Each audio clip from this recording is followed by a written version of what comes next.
ደራሲው ደራሲ በዓሉ ግርማ፣ ተራኪ በቀለ ዳኜ። ክፍል 5። ሰብለን ለማየት ፈለገ። የወትሮ ፀሐያማ ፈገግታዋ ክብ ፊቷ ላይ አይታይም። ከአየሩ ይሆን? ይጋባል እኮ ያንን ጭፍግግ ያለ ጭጓጓታማ አየር በትንፋሹ እፍ ብሎ ሰማዩን በማሳቅ የእሷንም ፊት እንደ መስከረም ጮራ ፈገግ ለማድረግ ቢችል ምን ነበረበት?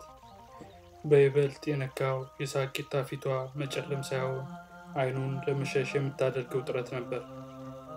እግሬን በሰበረው ኖሮ አላለም። ፀሐይዋን በኪሴ ይዤላት በመጣው ኖሮ የሚል ምኞት ነበር በልቡ ያደረው።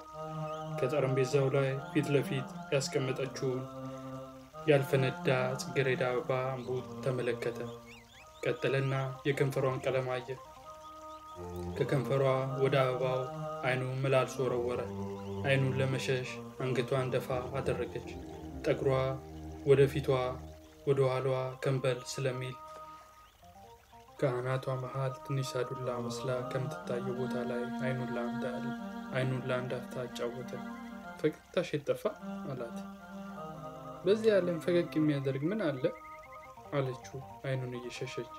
ሞልቶ አላት በእጁ አገጯን ቀና አድርጎ አይኗን ለማየት እየፈለገ። አንገቷን ደፋች። እኔ ግን በኑሮ ውስጥ ምንም የሚያስደስት ነገር አላየሁበትም። አስተውለ ስትመለከተው ምን የሚያስደስት ነገር አለ? ምን ነው ጥሩ? እስቲ ስለ ኑሮ የማላውቀው ወይም የማይገባኝ አይምሰልህ። ፈገግ የሚያሰኝ ነገር አይደለም አለች። ተይው እባክሽ፣ ህይወቱ ውብ ናት። ብዙ ስቃይ ቢኖርባት ግን ምን ሆነሻል?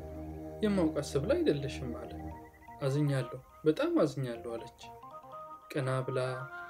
ቀና ስትል አይኖቿ እንባ አቅረው አየ።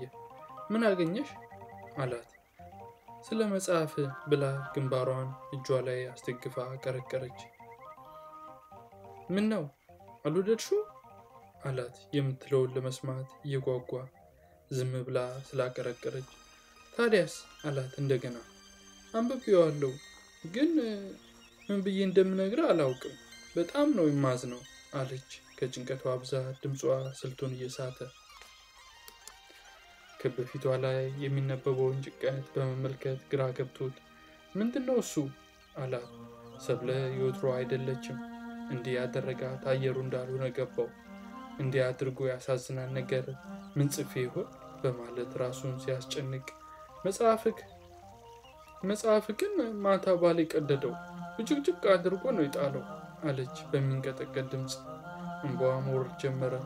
ዞር ብላ ከቦርሷ ማህረባ ወጣችና ስልክክ ብሎ የሚወርደውን አጭር አፍንጫዋን ካባበሰች በኋላ በጣም ነው ያዘንኩት፣ በእውነት ምን እንደምልህ ግራ ይገባኛል ብላ ጠረጴዛዋ ላይ ድፍት አለች።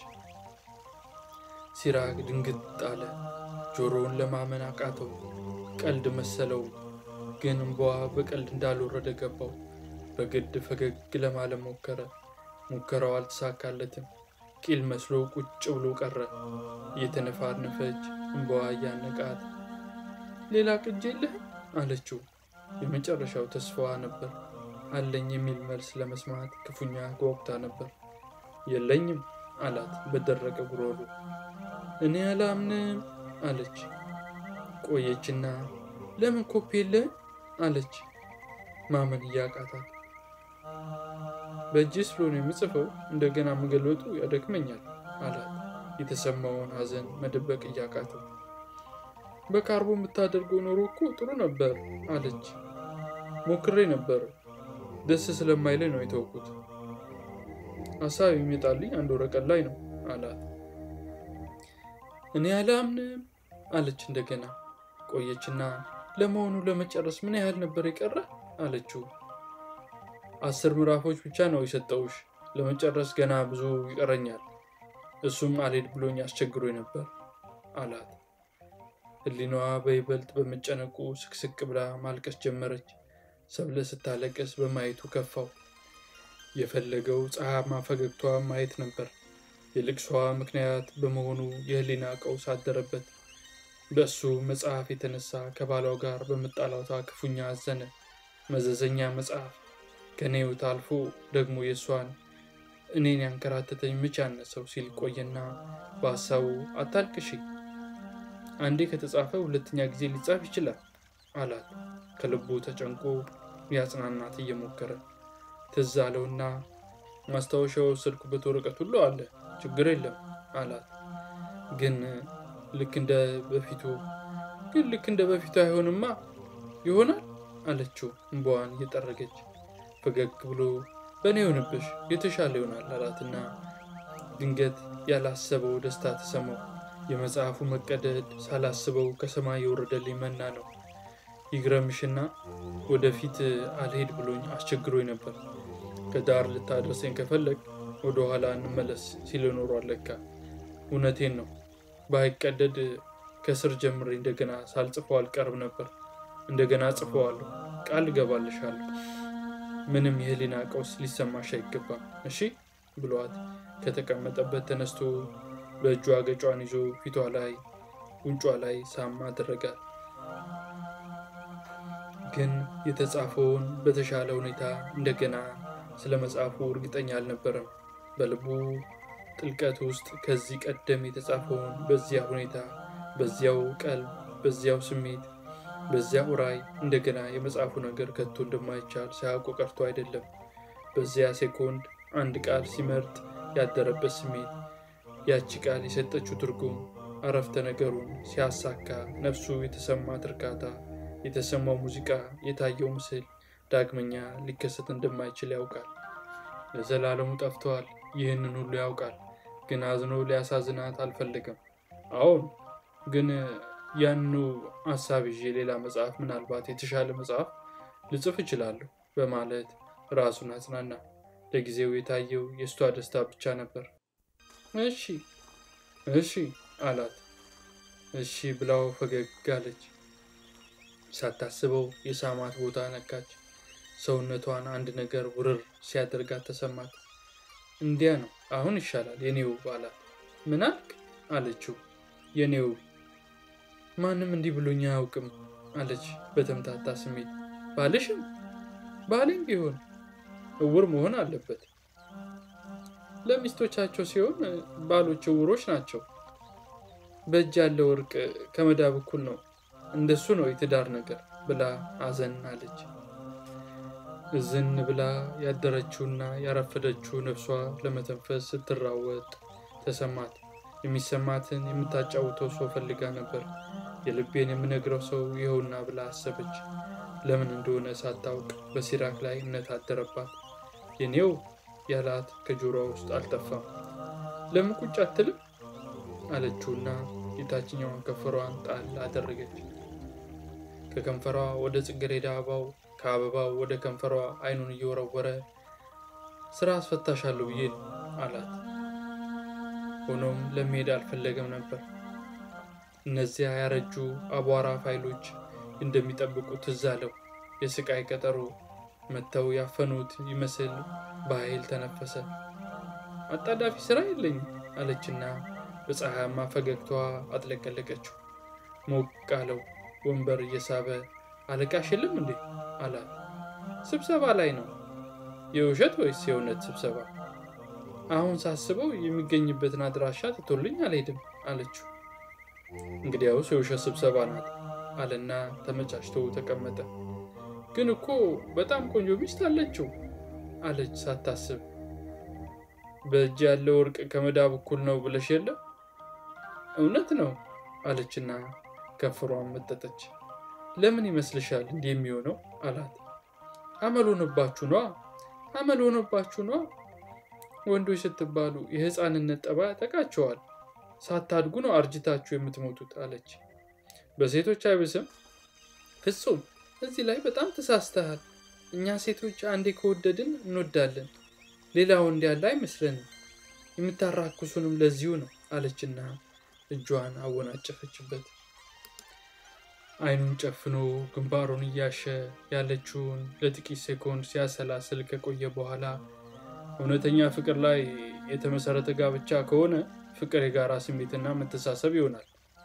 እውነተኛ ፍቅር ወንድ ሴት አይልም ብሏት ሲያበቃ አይኑን ከፍቶ አይኗን እያየ ነገሩ ግን ያለ እድል ሆኖ ብዙዎቻችን ጭፍን ስሜትና ሰመመን በእውነተኛ ፍቅር በመተርጎም ቸኩለን እንጋባለን። አይናችንን ስንከፍት ነገሩ ሌላ ሆኖ ይገኛል። ያ የሰመመን ጭንብል ሲወልቅ ብቅ የሚለው ያገጠጠ እውነታ ያስቀይማል።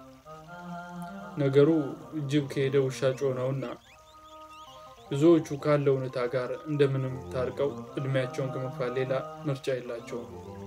ሕይወት ብዙውን ጊዜ ታዳላለች፣ ፍትህ ይጎድላታል።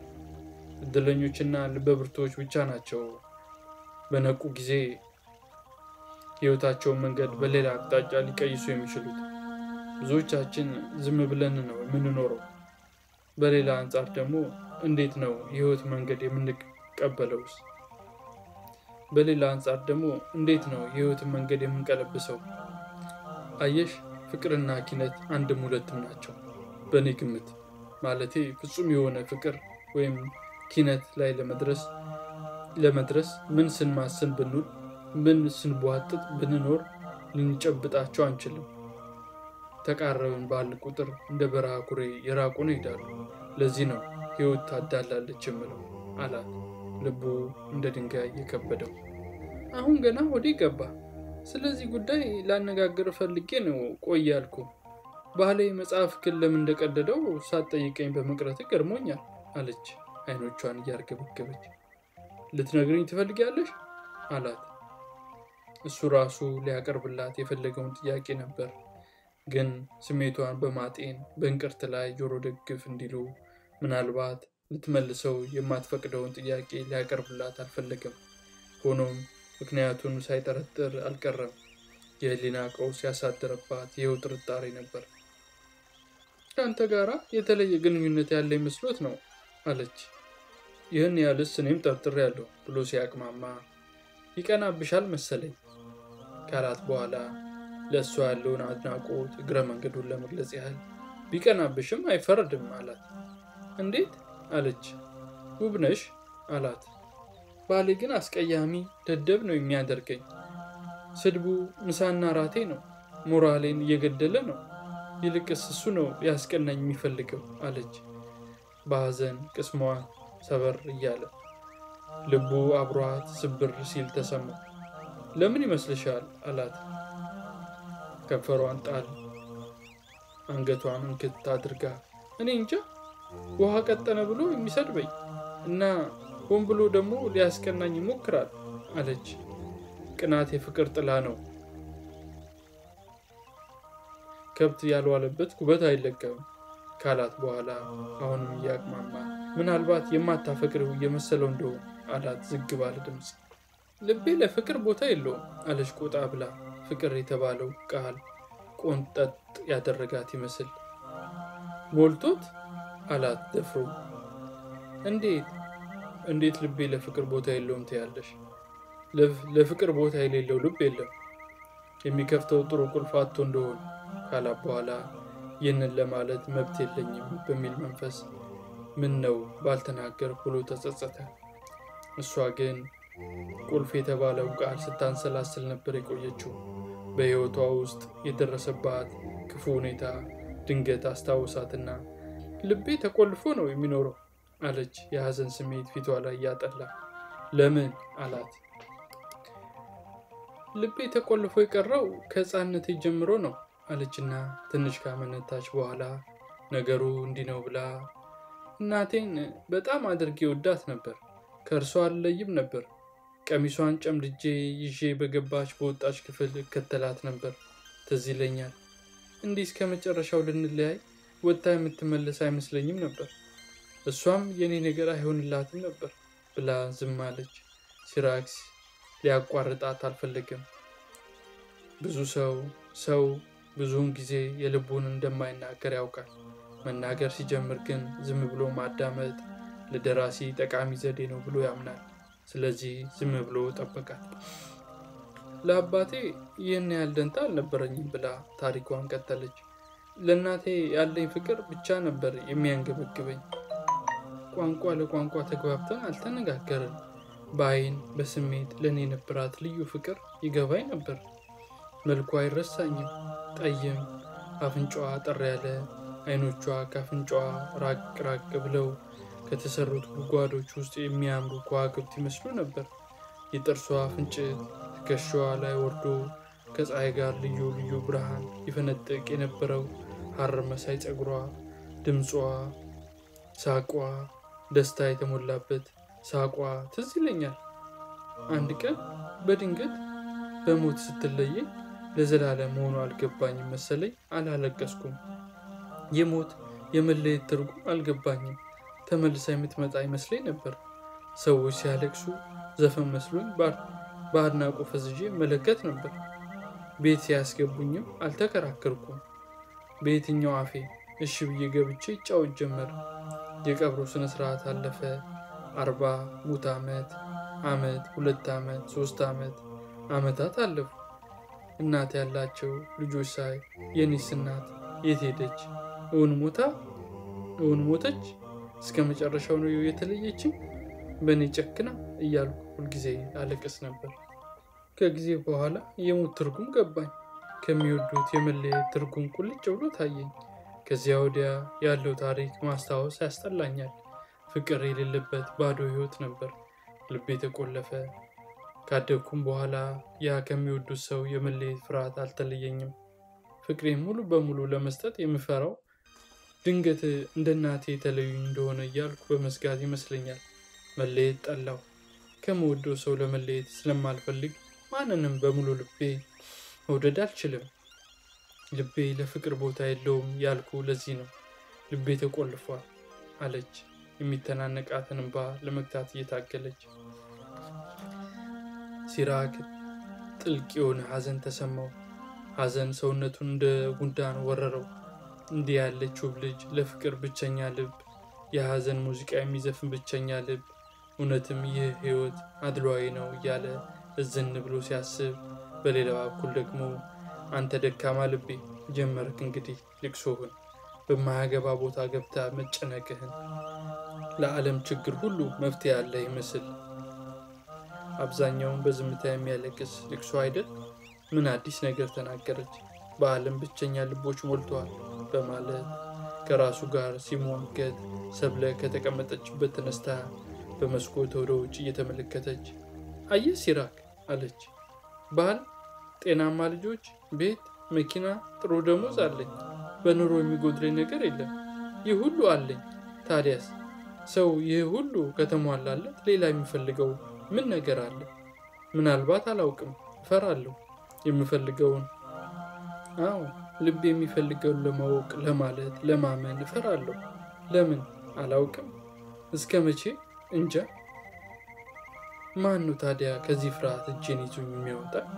የሌሎችን ድፍረት ብቻ አድንቆ ዝም ማለት የሚያስተወኝ ታድለው ከማለት በስተቀር እኔ ከዚህ ከፈሪ ወኔ ራሴን ፈልቅቄ ለማውጣት አልችልም። ከኔ ከራሴ በስተቀር የሚያድነኝ ማን አለ?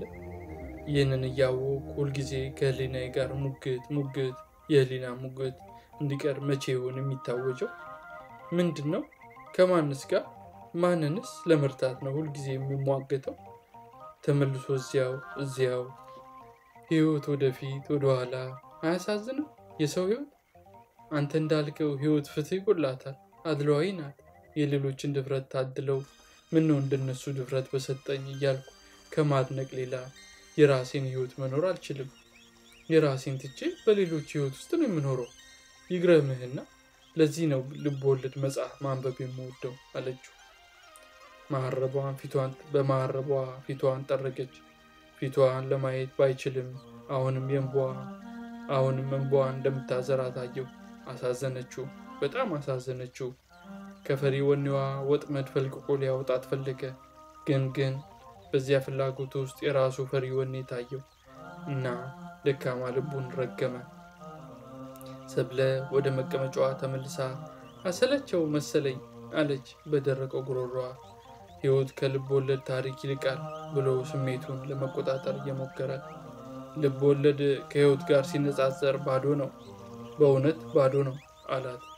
ሰብለ በልቧ ውስጥ አምቃ ይዛ ለማንም ሳትነግር የቆየችውን ስሜቷን በመተንፈሷ ቀለል አላት።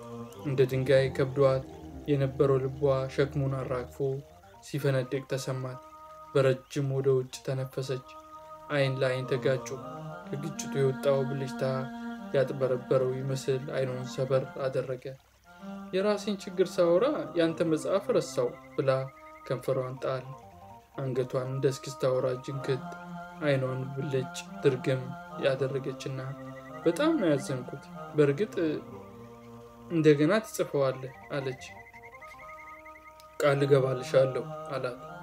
ወደፊት ግን 3-4 ቅጂ ማኖር አለብን። በታይፕ ረዳሃለሁ። አብረን እንጽፈዋለን አላት። ታድዬ አለች። ክብ ፊቷ ፈገግታ አጥለቀለቀው። እሱ ቁጭ ብሎ ሲጽፍ እሷ ካጠገቡ ተቀምጣ ስታነብ፣ እሱ ስለጻፈው ነገር እሷ ስላነበበችው መጽሐፍ ሲጨዋወቱ ታያት። በመስኮት ከሚታየው አድማስ ላይ አይኗን ጣል አደረገች። ሐሳቧ ግን ከአድማስ ባሻገር አልፎ ሄደ። ምንኛ ደስ ሊሆን ብላ አሰበች። በነገራችን ላይ አላት። አቤት አለች እንደ መባንም ብላ። ወዶ መለየት አዲስ ነገር አይደለም ሲላት፣ እኔን ግን ያስፈራኛል ስትለው፣ ያለ ወደፊትም የሚደርስ ነገር ነው ብሏት ማርታን ሳይወድ በግድ እያስታወሰ፣ የፍቅር ቅመሙ ታዲያ ከምኑ ላይ መሰለሽ? መለየት መኖሩን ከማወቁ ላይ ነው። እንደ ህይወት ማለት ነው። ሞት ባይኖር የውጣም እንዴት አድርጎ እንደሚገባን አላውቅም። ይገባን እንደሆን ማለቴ ነው ካላት በኋላ፣ ለማንኛውም ነገር ህይወት ብዙ ቁስል ብዙ ጠባሳ ሳትተው እንዲሁ አትለቀንም። ይህች አጭር ህይወት ጣጣዋ ብዙ ነው አላት። ልክ እንደምትናገረው መጽሐፍ አለች ስሜት ፈንቅሏል። እንደምናገረው አልጽፍም እንዴ ብሎ በመገረም፣ እስካሁን ድረስ ስለ ድርሰቴ እንደዚህ ያለ ገንቢ ሂስ ሰምቼ አላውቅም ነበር አላት። ከጻፍ ገና ብዙ ሰማሃለሁ አለችው። የምኖረው ለመጻፍ ነው። የጻፍኩ ለመኖር ብችል ምንኛ በታደልኩ አላት። አይኖቻቸው እንደገና ተጋጩ። ከባልሽ ጋር ስትጋቡ እንዴት ነበራችሁ አላት። እንዴት ማለት አለች። ተፋቅራችሁ ነው ወይ የተጋባችሁት ማለቴ ነው አለ። ይመስለኛል አለች። በጣም ጥሩ ሰው ነበር። የሚያስብልኝ ይመስለኝ ነበር። ስድብ፣ ቁጣ፣ መጠጣ አያውቅም ነበር። አሁንስ አላት። ክፉኛ ተለውጧል ብላ ስታስብ ቆየችና፣ አብረው እየኖርክ ሰው አይመስለኝም፣ ፍጹም ተለውጧል አለች። ምናልባት አንቺ ተለውጠሽበት እንደሆነ። አብዛኛዎቻችን ስለ ራሳችን መለወጥ ብዙውን ጊዜ አናውቅም አላት። ፍጹም እኔ የተለወጥኩበት ምንም ነገር የለም አለች። ታዲያ ምን ሆኖ ነው አላት። አዲሱ ጠባይ ያመጣው ከአብዮት ወዲህ ነው። በተለይም የገጠር መሬት የከተማ ቦታና ትርፍ ቤት ከተወረሰ ወዲህ ነው አለችና ፊቷን በመሐረብ ካባበሰች በኋላ፣ ከወላጆቹ የወረሳቸው የገጠር መሬቶችና 3 ቪላዎች ነበሩት። ብዙ ገቢ ነበረው። ችግር የሚሉት አይቶ አያውቅም። የገጠር መሬት አዋጅ ሲወጣ ይህንን ያህልም አልተጨነቀም። 300 ጭሰኛ ባጣ ችግሩ ምንድን ነው? ባቄላ አለቀ ቢሉ ፈስ ቀለለ ይባላል ብሎ ትቶት ነበር።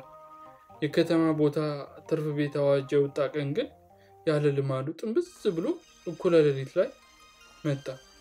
ምን ነው ምን ነካ አልኩት በተገማመደ ምላስ።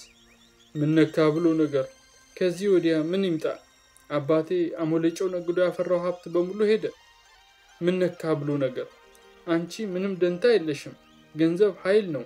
ገንዘብ ባይኖረ ኖሮ አንቺም ዞር ብለሽ አታየኝም ነበር አለኝ። እንዲህ ሲለኝ በጣም ነበር የተናደድኩት። ግን በብስጭቴ ላይ ብስጭት ለመጨመር ዴቴን ውጪ እኔ ለገንዘብ ብዬ አላገባሁም። ለገንዘብ ደንታ እንደሌለኝ ታውቃለህ። እየሰራን ለመኖር ከቻል ችግሩ ምንድን ነው? መሬት ቤት ለምን ገደል አይገባም? ለህዝብ የሚጠቅም ከሆነ ደግሞ ጥሩ ነው ብዬ ላጽናናው ስሞክር፣ አንቺም ብሎ ለህዝብ አሳቢ። በማን ቤት ውስጥ ነው ማን ሊኖረው? ማን በሰራው ቤት ሊገባበት? ደግሞ እየሰራን እንኖራለን። ያንቺ ብጣሻም ደሞዝ ነው እኔን የሚያኖረኝ? ችግር ሲመጣ ልጆችሽን ጥለሽ ውልቅ እንደምትመቻ አጣሁትና እያለ ሲነተርከኝ አደረ። ተበሳጭቶ ይሆናል ብዬ ታገስኩ። ግን በዚያው አላቆም። ነጋ ጠባ ንትርካችን የሆነ በጣም አዘንኩ። ለገንዘብ ብዬ ከሱ ጋር የምኖር አድርጎ ስለቆጠረኝ በጣም ነበር ያዘንኩት። በሱ ግምት እኔ እሱ በገንዘቡ ከገዛቸው እቃዎች ውስጥ አንዱ ነኝ። ያሳዝናል ብላ ዝም አለች። ሲራክ ሰብለ ፊት ላይ ቦግ ያለውን ንዴት አነበበና አንቺን እንደምትዩ ሳይሆን ምናልባት አንቺንም ጭምር የሚያጣ መስሎት ይሆናል አትፍረጅበት ብሎ ሲያበቃ ነገሩን በማራዘም እንዲህ አይነቱ ንትርክ በእናንተ ብቻ የደረሰ አይመስለኝም። ስር ነቀል አብዮት የማይነካው ነገር የለም። የአኗኗሩ መሰረት ሲለወጥ ትዳር መናጋቱ አይቀርም። ብዙ ትዳር ሲፈርስ አይተናል። ግን እንደሚገባኝ የእናንተ ኑሮ በጥቅም ላይ የተመሰረተ አይደለም። የአብዮቱ ዓላማ ሲገባውና የአንቺም ጥንካሬ ሲረዳ ይመለሳል። እድል ስጪው አላት። እስካሁን ሞክሬያለሁ፣ ደከመኝ። አሁን እፎይ ብዬ የማርፍበት ጥላ ነው የምፈልገው። ብዙ መንገድ ተጓዝኩ፣ ደከመኝ ስትል እንባዋ ዱብ ዱብ ይል ጀመር። የሚላን ነገር ጠፍቶት ዝም ብሎ ይመለከታት ነበር። እንባዋን ጠራረገችና የዚህ አብዮት መምጣት እያንዳንዳችንን እንዲህ አይነት ሀዘን ላይ ቢጠለንም ለመጪው ትውልድ በጣም ጥሩ ነው አለች። ሐሳቧን ለማወቅ ፈልጎ ለምን አላት። ጥሩ ነው የምልበት ምክንያት ብዙ ነው ብላ ጀመረች። በሀብትና በዘር ላይ የተመሰረተ ጋብቻ ሲቀር ባልና ሚስት መካከል የሚኖረው ፊውዳላዊ ጥርጣሬ ይቀራል። ሁሉም በእኩልነት ሰርቶ የሚኖርበት ሁኔታ ውስጥ የጋብቻ መሰረት ፍቅርና መተሳሰብ ይሆናል። ለገንዘቤ ነው ለአጥንቴ ነው ብለሽ ያገባሽኝ የሚል ርካሽ አስተሳሰብ አይኖርም። አይመስልህም አለችው። የመጪው ትውልድ ኑሮ ያስቀናል አላት። በጣም ብላ ዝም አለች። አይኖቻቸው እንደገና ተጋጩ። ሲራክ ብልጭታው ታየው። ዝም አለ። ጥልቅ ዝምታ ዋጣቸው።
ውድ የቤኪቲዩብ ተከታታዮች ለዛሬ ይዤላችሁ የቀረብኩት ደራሲው መጽሐፍ ክፍል 5 በዚህ ተጠናቋል። በሚቀጥለው ሳምንት ክፍል 6ን ይዤላችሁ ቀርባለሁ። መልካም ጊዜ። ደህና ሰንብቱ።